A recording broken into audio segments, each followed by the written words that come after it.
Saya Haji Muhammad Amin, pesakit yang kita nampak di sana. Dari bulan Oktober saya telah masuk ke JPMC sehingga bulan Desember. Dan waktu itu saya menghidap jantung cuma tinggal 25%. Dan saya juga menghidap prostat stage 2, darah tinggi dan eczema. Tapi alhamdulillah, apabila sahabat saya Pangeran Mahdi, kita bagi tepukan juga, terima kasih kerana memperkenalkan program ini introduce kepada saya pada pertengahan bulan Desember, iaitu tepat 13 hari bulan 12. Selalunya 13 ni unlucky. Ya. hari ini 13 tu saya. Tapi alhamdulillah saya 7 kali dibatalkan daripada operation bypass. Hebat. Haji nak tanya, Haji mula dengan produk yang mana? Saya mula dengan produk BR4 dan BKV saya. WR4 dan BKV. Boleh saya tahu dos yang Haji makan?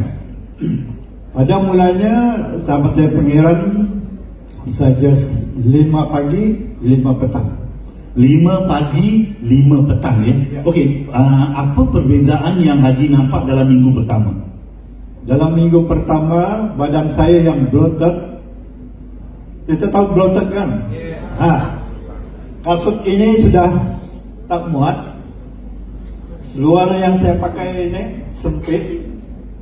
Dan badan saya naik 74 kilo. Sebab badan mengandungi air yang tidak dapat keluar. Disebabkan salah satu daripada injak yang ada dalam badan saya, jantung ni, koyak. Dan apa hasil dalam 1 minggu?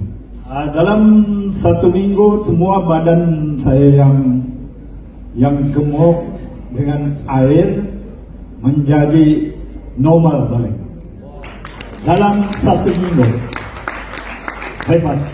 Dan sekarang sudah berapa lama adakah Tuan Haji masih menggunakan produk ini? Saya masih menggunakan produk ini hingga sekarang. Baru saya ambil daripada sahabat saya Suhail Wong 14 kotak di BRKV. Okey. Dan 6 BR4 cuma untuk saya. Oh, bagi tepukan. Okey, nak tanya, sekarang badan rasa macam mana setelah beberapa bulan mengambil produk? Badan normal balik. Dan tekanan jantung saya daripada 25% naik menjadi 40. Lepas tu 54. Kemudian 67. Dan yang penghabisan sekali, apabila saya jumpa dengan Dr. Pangeran Azizan, mungkin ada yang kenal sini, pakar jantung. Beliau memberitahu saya keputusan jantung saya 78.5. Ya. Pertanyaan terakhir. Ya. Umur berapa? Umur saya kalau nak tahu itu rahsia, tapi sekarang tak boleh. Sekarang saya kena beritahu. 5 hari bulan Ogos tepat umur saya 70 tahun. Oh. Terima kasih Tuan Haji. Ya.